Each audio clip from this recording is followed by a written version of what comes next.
Hello viewer, আশা করি সবাই for loop while লুপের ভিডিও দুটি দেখে নিয়েছেন।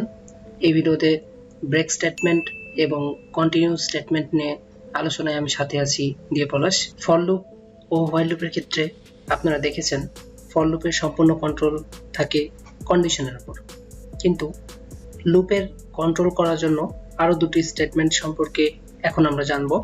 তা হলো ব্রেক স্টেটমেন্ট এবং কন্টিনিউ স্টেটমেন্ট। ব্রেক স্টেটমেন্ট হলো এমন একটি কমান্ড যা ফর লুপ বা হোয়াইল লুপকে টার্মিনেট করে দেয়, অর্থাৎ কোন একটি লুপকে এক্সিট বা শেষ করার জন্য ব্রেক স্টেটমেন্ট ব্যবহৃত হয়। এখানে বলে রাখা ভালো, যখন নেস্টেড লুপ ব্যবহার করব তখন যেই লুপে ব্রেক ব্যবহার করেছি শুধু সেই লুপ থেকে এক্সিট হবে। নেস্টেড লুপ কি তা পরবর্তী ভিডিওতে আমরা দেখব।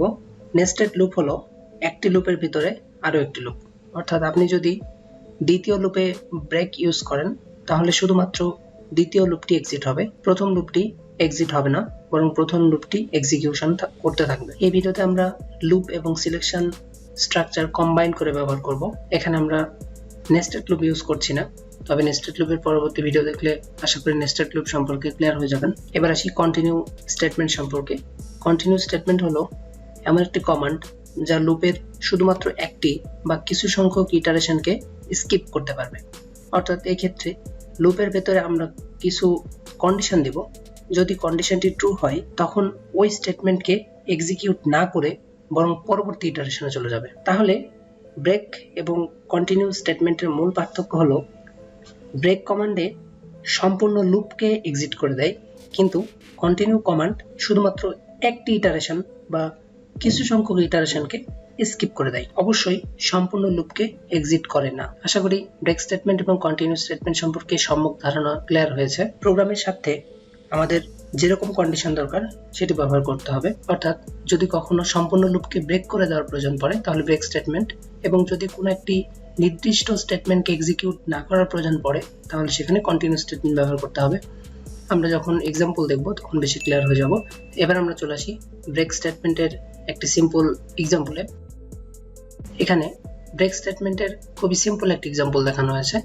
এক্সাম্পলটি এরকম: শুরুতে ফর লুপে একটি ইন্ডেক্স নিয়ে নিয়েছি i এবং সেটি 1 থেকে 10 পর্যন্ত চলবে, এবং ফর লুপের আন্ডারে একটি সিলেকশন স্ট্রাকচার অর্থাৎ ইফ দিয়ে দিয়েছি।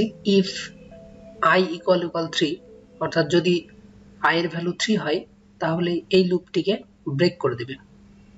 যেহেতু একটি ইফ লিখেছি সুতরাং ইন্ট তো অবশ্যই দিতে হবে, এবং ফর এর ইন্ট এটি সবার শেষেরটি এবং ইফ এর ইন্ট এটি, এবং এই ইফ স্টেটমেন্টটি শেষ করে একটা ডিসপ্লে ফাংশন দিয়ে দিয়েছি, অর্থাৎ i কে এটি ডিসপ্লে করতে থাকবে। যদি ফর লুপ বুঝে থাকেন তাহলে নিশ্চিত এই সিম্পল প্রোগ্রামটি বুঝে যাবেন। অর্থাৎ শুরুতে i = 1 হয়ে এই লুপের মধ্যে প্রবেশ করবে এবং কন্ডিশনটি চেক করবে যা i 3 এর সমান কিনা। সেটি i 3 এর সমান না, অর্থাৎ 1 3 এর সমান নয়, সুতরাং ইফ কন্ডিশনের মধ্যে ঢুকবে না এবং এটি 1 ডিসপ্লে করে দেবে। ডিসপ্লে করার পর পুনরায় এখানে ফিরে আসবে এবং এটি 2 হয়ে যাবে। আবার কন্ডিশন চেক করবে, সেটি ট্রু হবে না, অর্থাৎ আবার ডিসপ্লে করবে। পুনরায় ইটারেশনে যখন যাবে, অর্থাৎ i এর ভ্যালু এখন 3 হয়ে যাবে, তখন কন্ডিশনটি ট্রু হবে এবং এই কন্ডিশনের মধ্যে থাকা ব্রেক স্টেটমেন্ট এখন কাজ করবে এবং সম্পূর্ণ লুপটিকে ব্রেক করে এটি এক্সিট হয়ে যাবে। সুতরাং আমরা বুঝতেই পারছি এটির আউটপুট কি হওয়া উচিত, অর্থাৎ আউটপুট হবে 1 এবং 2। এরপর থেকে ইটারেশনটিকে সেটি ক্লোজ করে দিয়ে একদম ইন্ডে চলে এসেছে। সুতরাং আমরা বুঝতে পেরেছি ব্রেক স্টেটমেন্টের কাজ হলো কোন একটি লুপের ইটারেশনকে একদম এক্সিট করে দেওয়া। ঠিক একই উদাহরণে যদি এখানে ব্রেকের পরিবর্তে আমরা কন্টিনিউ ব্যবহার করি তাহলে কি হয় দেখুন। এখানে আমরা শুধুমাত্র ব্রেকের পরিবর্তে কন্টিনিউ ব্যবহার করেছি, কোনো পরিবর্তন করিনি। পূর্বের মতোই ফর লুপে i ইন্ডেক্সে 1 থেকে 10 পর্যন্ত রেখেছি, কন্ডিশনটিও একই রেখেছি i = 3, এবং এখানে শুধুমাত্র ব্রেকের পরিবর্তে কন্টিনিউ দিয়েছি। ডিসপ্লে ফাংশন রয়েছে, তাহলে 1 2 3 এভাবে চেক করতে থাকবে। যখন 3 আসবে অর্থাৎ i = 3, তখন এই কন্ডিশনটি ট্রু হবে এবং এটি কন্টিনিউ বলেছে। আমরা শুরুতেই বলেছি কন্টিনিউ এর কাজ হচ্ছে যখন এই স্টেটমেন্টটি ট্রু হবে তখন এই ইটারেশনটিকে স্কিপ করবে। সুতরাং এখানে দেখুন আউটপুটে 1 2 4 হয়ে গেছে, অর্থাৎ 3টাকে স্কিপ করে দিয়েছে। এটির কারণ আশা করি বুঝতে পেরেছেন। কন্টিনিউ স্টেটমেন্ট দেওয়ার কারণে যখনই 3 এসেছে তখনই এখান থেকেই এটিকে স্কিপ করে দিয়ে পুনরায় 4 এ চলে গেছে। তখন আর এই ফর লুপের মধ্যে থাকা ডিসপ্লে ফাংশনটি কাজ করেনি। অতঃপর একে একে 4, 5, 6, 7, 8, 9, 10 এভাবে চেক করতেছিল, কোনোটাই কন্ডিশন ট্রু হয়নি, সুতরাং ডিসপ্লে ফাংশনগুলো কাজ করেছে এবং 1 থেকে 10 পর্যন্ত সবগুলো প্রিন্ট করেছে, শুধুমাত্র 3 ছাড়া। এবার আমরা সরাসরি ম্যাটল্যাবে চলে যাচ্ছি, সেখানে এই দুটি এক্সাম্পল দেখব এবং এখানে আমরা শুধুমাত্র ফর লুপের এক্সাম্পল দেখিয়েছি, সেখানে হোয়াইল লুপেরও এক একটি করে উদাহরণ দেখার চেষ্টা করব, অর্থাৎ ব্রেক এবং কন্টিনিউ হোয়াইল লুপের ক্ষেত্রে কিভাবে কাজ করে সেটি দেখব। আপনারা আপনাদের ম্যাটল্যাব ওপেন করে নিন এবং একটি নতুন স্ক্রিপ্ট খুলে নেবেন। ম্যাটল্যাব ওপেন হয়ে গেছে। আপনাদের দেখার সুবিধার্থে এডিটর উইন্ডো এবং কমান্ড উইন্ডোটাকে আনডক করে দুপাশে রেখে দিচ্ছি, তাহলে দেখতে অনেকটা সুবিধা হবে। এটি আমাদের এডিটর উইন্ডো এবং এটি আমাদের কমান্ড উইন্ডো। আমরা এখানে প্রোগ্রামটি লিখব। আমরা যেরকম উদাহরণ দেখিয়েছিলাম ঠিক হুবহু সেরকম প্রোগ্রামটি লিখে ফেলছি। পূর্বে দেখানো উদাহরণের মতো হুবহু সেই প্রোগ্রামটি লিখে ফেললাম। এখানে ফর লুপের আন্ডারে ইন্ডেক্স আই দিয়েছি এবং সেখানে 1 থেকে 10 পর্যন্ত চলবে এবং ইফ সিলেকশনের স্ট্রাকচারে i = 3 দিয়েছি। এখানে ব্রেক স্টেটমেন্ট দিয়ে দিয়েছি এবং ইফ স্টেটমেন্টকে ইন্ট করার পর একটা ডিসপ্লে ফাংশন দিয়েছি, যেহেতু আমরা পরপর i ভ্যালুটি প্রিন্ট করতে চাচ্ছি। অন্যান্য প্রোগ্রামের মতো শুরুতেই CLC close all clear all দিয়ে নিই, তাহলে এখানে কমান্ড উইন্ডোতে দেখতে সুবিধা হবে। CLC close all clear all দিয়ে নিলাম। এবার আমরা প্রোগ্রামটি রান করব। তবে রান করার পূর্বে আপনারা এই স্ক্রিপ্টটিকে প্রথমে সেভ করে নেবেন, তারপর রানে ক্লিক করবেন। আমি সেভ করতে চাচ্ছি না, তাই রান অ্যান্ড অ্যাডভান্সে ক্লিক করছি। প্রোগ্রামটি রান হয়ে গেছে এবং আউটপুটে দেখাচ্ছে 1, 2। আমরা পূর্বেই দেখেছি যখনই i = 3 হয়ে যাবে তখন এটি ব্রেক করে দেবে, অর্থাৎ এই ফর লুপটি থেকে এক্সিট করে যাবে। যদি এখানে 3 এর বদলে 4 দিয়ে দেন তাহলে বুঝতে পারছেন যে এটি 3 পর্যন্ত ইটারেশন হবে, তারপর 4 হলে এটি ব্রেক করে দেবে। দেখুন এক্স্যাক্টলি তাই দেখাচ্ছে। পুনরায় এটি 3 দিয়ে দিচ্ছি। এবার এই ব্রেকের পরিবর্তে যদি আমরা কন্টিনিউ লিখে দিই তাহলে কি হয় দেখা যাক। ব্রেকের পরিবর্তে শুধুমাত্র কন্টিনিউ লিখে দিলাম। এবার আমি প্রোগ্রামটি রান করি। দেখুন একই প্রোগ্রাম, শুধুমাত্র ব্রেকের বদলে কন্টিনিউ দেওয়ার ফলে আউটপুটটা কিরকম পরিবর্তন এসেছে। আমরা জানি কন্টিনিউ হচ্ছে সেই কমান্ড যখন এই স্টেটমেন্টটি ট্রু হবে তখন এটিকে স্কিপ করে দেবে, অর্থাৎ এর পরের ডিসপ্লে ফাংশনটি আর প্রিন্ট করেনি। দেখুন 1, 2, 3 যখন এসেছে তখন এটি স্কিপ করে 4-এ চলে গেছে। যদি এখানে 5 দিয়ে দেন তাহলে বুঝতে পারছেন শুধুমাত্র 5কে স্কিপ করবে। দেখুন এক্স্যাক্টলি 1, 2, 3, 4, 5টাকে স্কিপ করেছে এবং তারপর 6, 7, 8, 9, 10। এখানেই লুপকে কন্ট্রোল করার আরো একটি স্টেটমেন্ট দেখে রাখি, সেটি হচ্ছে পজ স্টেটমেন্ট। পজ স্টেটমেন্টের সাহায্যে আমরা যে কোনো লুপের ইটারেশনকে কিছুক্ষণের জন্য পজ করতে পারি। এখানে ডিসপ্লে ফাংশনের পূর্বে যদি একটি পজ ফাংশন লিখে দিই তাহলে পজের পর প্যারেনথেসিসের মধ্যে যা লিখবো সেটি হবে 1 সেকেন্ড। যদি আমরা 1 লিখি তাহলে বোঝাবে প্রতিটি ইটারেশনের পর 1 সেকেন্ড করে পজ করবে। আমি 1 সেকেন্ড না দিয়ে 0.5 দিচ্ছি, অর্থাৎ প্রতিটি ইটারেশনের পর 0.5 সেকেন্ড করে পজ নেবে। এবার প্রোগ্রামটি রান করি।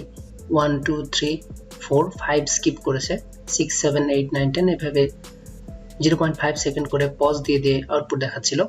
যদি এখানে আরো পজের টাইম বাড়িয়ে দেন, 1 সেকেন্ড দিয়ে দেন, তারপর যদি রান করেন দেখুন এখানে আরো বেশি পজ নেবে।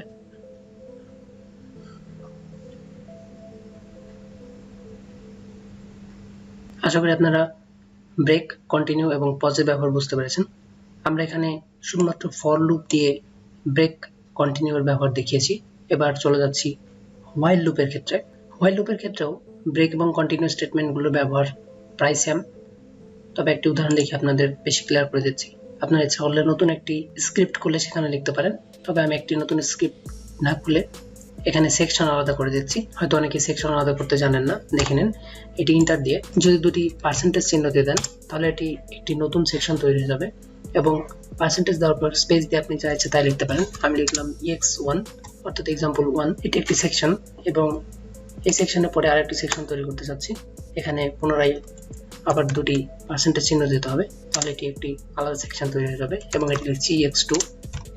আমরা জানি একটি পার্সেন্টেজ ব্যবহার হয় সাধারণত কমেন্ট লেখার জন্য, তবে এখানে দুটি পার্সেন্টেজ একটি করে সেকশন বোঝায়, অর্থাৎ আমরা একই স্ক্রিপ্টে আলাদা আলাদা সেকশনকে ভাগ করতে পারি। এখানে এটি একটি সেকশন, এটি আরেকটি সেকশন, অর্থাৎ আমি আলাদা করেই এই সেকশনকে রান করতে পারবো এবং এই সেকশনকে রান করতে পারবো। আমরা দেখি, তাহলে আশা করি সেকশন তৈরি করতে পারবেন। যখন দুটি ডাবল পার্সেন্টেজ চিহ্ন দিয়ে দেবেন তখন এটি একটি সেকশন তৈরি হয়ে যাবে এবং সেকশনটি শেষ করে আরেকটি সেকশন তৈরি করতে হলে আবার অবশ্যই দুটি ডাবল পার্সেন্টেজ চিহ্ন দিয়ে দিতে হবে। এবার আমরা এখানে প্রোগ্রামটি লিখছি। এই সেকশনের জন্য CLC close all clear all দিয়ে দিলাম। এখন হোয়াইল লুপ সংক্রান্ত এমন একটি প্রোগ্রাম লিখব যার সাহায্যে ইউজার একটি ইনপুট দেবে এবং এই ইনপুটটি যদি 0 চেয়ে ছোট অথবা 0 সমান হয় তাহলে এটি ডিসপ্লে করবে ইরর এবং সাথে সাথে প্রোগ্রামটি টার্মিনেট করবে, অর্থাৎ ব্রেক দিয়ে দেব। এবং যদি 0 চেয়ে বড় কোনো ভ্যালু ইনপুট দেয় তাহলে তার লগ ভ্যালু কত তা দেখাবে। আশা করি আপনাদের কাছে এই প্রোগ্রামটি কোনো ব্যাপার না, অনেক সহজ একটি প্রোগ্রাম। শুরুতেই হোয়াইল লুপ দিয়ে দিচ্ছি। হোয়াইল স্পেস দিয়ে যদি 1 লিখি তাহলে এটি সবসময় ট্রু হতে থাকবে, অর্থাৎ ইনফিনিটি লুপ পর্যন্ত এটি এক্সিকিউট করতে থাকবে। এরপর একটি এ ভেরিয়েবল নিয়েছি এবং সেখানে একটি ইনপুট ফাংশন লিখে দেব। ইনপুট ফাংশনটি লিখে দিলাম। ইনপুট ফাংশনের মধ্যে লিখলাম ইন্টারের ভ্যালু। এবার ইফ স্টেটমেন্টে লিখছি। ইফ স্টেটমেন্টে লিখে ফেললাম, যেহেতু শুরুতেই বললাম যদি কেউ 0 বা 0 চেয়ে ছোট কোনো ভ্যালু দেয় তাহলে সেটি ডিসপ্লে করবে ইরর এবং সাথে সাথে প্রোগ্রামটি টার্মিনেট হয়ে যাবে। তাহলে এখানে কন্ডিশনটি দিয়ে দিলাম, এর ভ্যালু যদি 0 চেয়ে ছোট অথবা সমান হয় তাহলে এখন ডিসপ্লে ফাংশন দিয়ে দিচ্ছি। ডিসপ্লে ফাংশনের মধ্যে লিখে দিলাম ইরর এবং প্রোগ্রামটি ভালো করে বোঝানোর জন্য আরেকটি ডিসপ্লে ফাংশন দিয়ে দিই। ডিসপ্লে ফাংশনের মধ্যে লিখে দিলাম দিস প্রোগ্রাম উইল টার্মিনেটেড। যখনই 0 বা 0 চেয়ে কোনো ছোট ভ্যালু দেবে তখনই দেখাবে ইরর এবং পরের লাইনে দেখাবে দিস প্রোগ্রাম উইল টার্মিনেটেড। এখানে ব্রেক স্টেটমেন্ট দিয়ে দিতে হবে। ব্রেক দিয়ে দিলাম এবং এই ইফ স্টেটমেন্টটি ইন্ট করে দিচ্ছি। ইন্ট দিয়ে দিলাম। এখন একটি এফ প্রিন্টএফ ফাংশন দিয়ে দেব। যদি এই ইফ কন্ডিশনের মধ্যে প্রোগ্রামটি না এন্টার করে তাহলে এই এফ প্রিন্টএফ কাজ করবে। এখানে এরকম একটা এফ প্রিন্টএফ ফাংশন দিলাম। এফ প্রিন্টএফ এর মধ্যে লিখেছি log %2f equal to %0.4f এবং প্রতিবার এক্সিকিউট করার পর একটি নিউ লাইন দিয়ে দেবে। সুতরাং এখানে আউটপুটে দেখাবে এ যে ভ্যালুটি ইনপুট দিবে log অফ সেটি ইকুয়াল টু তার অ্যান্সার দেখাবে এবং যে ইনপুট দেবে তার 2 ঘর পর্যন্ত এবং যা আউটপুট আসবে তার পয়েন্টের পর 4 ঘর পর্যন্ত দেখাবে। হোয়াইল লুপের কাজ শেষ। এবার আমরা ইন্ট দিয়ে দিচ্ছি। আশা করি এই প্রোগ্রামটি বুঝতে আপনাদের খুব একটা কঠিন মনে হয়নি। এবার যদি আমরা শুধুমাত্র এই সেকশনটিকে রান করতে চাই তাহলে রান সেকশন এই অপশনে ক্লিক করতে হবে। যদি এই সেকশনটি রান করতে চাই তাহলে এই সেকশনের যে কোনো একটা জায়গায় মাউস কার্সারটি এনে যদি রান সেকশনে ক্লিক করি তাহলে এই সেকশনটি রান হবে এবং এই সেকশনটি রান করতে চাইলে যে কোনো একটা জায়গায় ক্লিক করে যদি রান সিলেকশনে ক্লিক করি তাহলে এই সেকশনটি রান হবে। রান সিলেকশনে ক্লিক করছি। দেখুন দেখাচ্ছে ইন্টারের ভ্যালু দিয়ে দিলাম 5।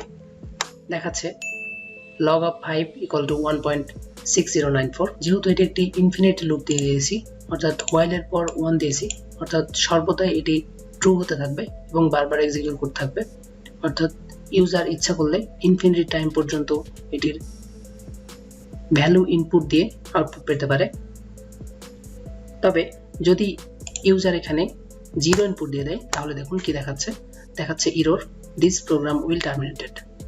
দেখুন এই প্রোগ্রামটি বের হয়ে এসেছে এবং পুনরায় ইন্টারে ভ্যালু বলছে না। এখানে প্রতিবার একেও প্রিন্ট করছে। যদি এ না দেখতে চান তাহলে এখানে একটি সেমিকোলন দিয়ে দিতে পারেন এবং দেখানোর সুবিধার্থে এখানে একটি ইকুয়াল অথবা কোলন চিহ্ন দেওয়াটা খুব বেটার। এবার যদি প্রোগ্রামটি রান সেকশনে ক্লিক করি দেখুন ইন্টারের ভ্যালু যদি কেউ 6 দিয়ে দেয় দেখুন log of 6 এর ভ্যালু দেখাচ্ছে। যদি আবার 8 দিয়ে দেয় তাহলে সেটিও দেখাচ্ছে। যদি কেউ 0 দিয়ে দেয় তাহলে দেখাচ্ছে error this program will terminate এবং এই প্রোগ্রামটি শেষ হয়ে যাচ্ছে। অর্থাৎ যতক্ষণ পর্যন্ত 0 বা 0 এর চেয়ে ছোট কোনো ভ্যালু দিবেন না ততক্ষণ পর্যন্ত এটি ইনপুট নিতে থাকবে। আশা করি আপনারা এখন প্রয়োজন মতো ফর লুপ এবং হোয়াইল লুপের ক্ষেত্রে ব্রেক স্টেটমেন্টটি ব্যবহার করতে পারবেন। যদি এই হোয়াইল লুপের ক্ষেত্রেই কন্টিনিউ স্টেটমেন্টটি ব্যবহার করতে চাই তাহলে সেটাও করতে পারবো। এখানে কন্টিনিউ লিখে দিচ্ছি। কিন্তু এখানে একটি ভাবার বিষয় হলো যেহেতু এখানে একটি কন্টিনিউ স্টেটমেন্ট দিয়ে দিয়েছি সুতরাং এটি বারবার এক্সিকিউট করতে থাকবে। যেহেতু এখানে একটি ইনফিনিটি লুপে বসিয়েছি সুতরাং এটি রান করা একেবারেই বোকামি হবে, কেননা এটি ইনফিনিটি লুপে পড়ে যাবে এবং কখনো এটি স্টপ করতে পারবেন না। সুতরাং যদি এটি রান করেন তাহলে আপনার এই পুরো ম্যাটল্যাবকে কেটে দিয়ে আবার পুনরায় ওপেন করতে হবে অথবা রান পজ করতে হবে। আমি সেটি করতে চাচ্ছি না, এই জন্য এখানে একটি এডিট করে নিচ্ছি। এখানে নতুন একটি ভেরিয়েবল নিয়ে নিচ্ছি n, যেটি দ্বারা আমি এই হোয়াইল লুপকে কন্ট্রোল করব। n ইকুয়াল টু প্রাথমিকভাবে ইকুয়াল 0 দিয়ে দিচ্ছি এবং এখানে হোয়াইলের পর 1 না দিয়ে কন্ডিশন দিয়ে দিচ্ছি n ইজ লেস দ্যান 3। তাহলে যতক্ষণ পর্যন্ত না n এর ভ্যালু 3 এর চেয়ে ছোট থাকবে ততক্ষণ পর্যন্ত এটি রান করতে থাকবে এবং এটিকে কন্ট্রোল করার জন্য এখানে অবশ্যই n ইকুয়াল টু n+1 দিয়ে দিতে হবে। আপনারা আশা করি এটির ব্যবহার খুব ভালোভাবেই জানেন। যদি না জেনে থাকেন ফর লুপ এবং হোয়াইল লুপের ভিডিওটি খুব মনোযোগ সহকারে দেখতে থাকুন, আশা করি বুঝে যাবেন। এবার n ইকুয়াল টু 0 হয়ে এই প্রোগ্রামটি প্রবেশ করবে এবং পরপর 1 2 3 এভাবে ইনক্রিমেন্ট করতে থাকবে। যখনই 3 চলে আসবে তখন এক্সিট করবে। অর্থাৎ এই প্রোগ্রামটি এখন শুধুমাত্র 3 বার ইনপুট নেওয়ার জন্য প্রস্তুত। এবং এখানে ইরোর লেখাটি থাক, এখানে লিখে দিচ্ছি ট্রাই এগেন, কেননা এই প্রোগ্রাম এখন কন্টিনিউ হতে থাকবে, অবশ্যই টার্মিনেটেড হবে না। এবার যদি প্রোগ্রামটি রান সেকশনে ক্লিক করি, দেখুন বলছে ইন্টার এ ভ্যালু, দিয়ে দিলাম 5, এক্স্যাক্টলি লগ 5 এর ভ্যালু দেখাচ্ছে। যদি 6 দিয়ে দিই এক্স্যাক্টলি দেখাচ্ছে, যদি 0 দিয়ে দিই দেখুন দেখাচ্ছে ইরোর ট্রাই এগেন, এবং সাথে সাথে এটি এক্সিট করেছে, কেননা n এর ভ্যালু এখন 3 হয়ে গেছে, এজন্য এটি এক্সিট করেছে। এর আগেই 0 দিতাম তাহলে কি হতো একবার দেখি। রান সিলেকশনে ক্লিক করলাম, এবার যদি শুরুতে 0 দিয়ে দিই দেখুন দেখাচ্ছে ইরোর ট্রাই এগেন, এবং পুনরায় কন্টিনিউ করেছে। আমরা জানি কন্টিনিউ স্টেটমেন্টের কাজই হচ্ছে যখনই এটি ট্রু হবে তখন এটিকে স্কিপ করে দেবে, অর্থাৎ এরপর যে printf ফাংশনটি রয়েছে সেটি স্কিপ করে পুনরায় দ্বিতীয় ইটারেশনে চলে গেছে এবং ইন্টার এই ভ্যালু দেখাচ্ছে। এখানে আবার ভ্যালু দিতে পারেন। এরপর যদি আবার দিয়ে দেন তাহলে এটি এক্সিকিউট করার পর এটি ইন্ডে চলে আসবে, কেননা এটির ইটারেশন শেষ। আশা করি সবাই ব্রেক স্টেটমেন্ট এবং কন্টিনিউ স্টেটমেন্ট সম্পর্কে সম্পূর্ণরূপে ক্লিয়ার হয়েছেন। যদি ফার্দার কোনো কোশ্চেন থাকে অবশ্যই কমেন্ট সেকশনে জানাবেন। এই ভিডিওটি এ পর্যন্ত থাকছে। আশা করি সবার ভিডিওটি ভালো লেগেছে। ভালো লেগে থাকলে অবশ্যই ভিডিওতে একটি লাইক দেবেন এবং আমার চ্যানেলে সাবস্ক্রাইব করে সাথে থাকুন। ভালো থাকুন, সুস্থ থাকুন, আল্লাহ হাফেজ।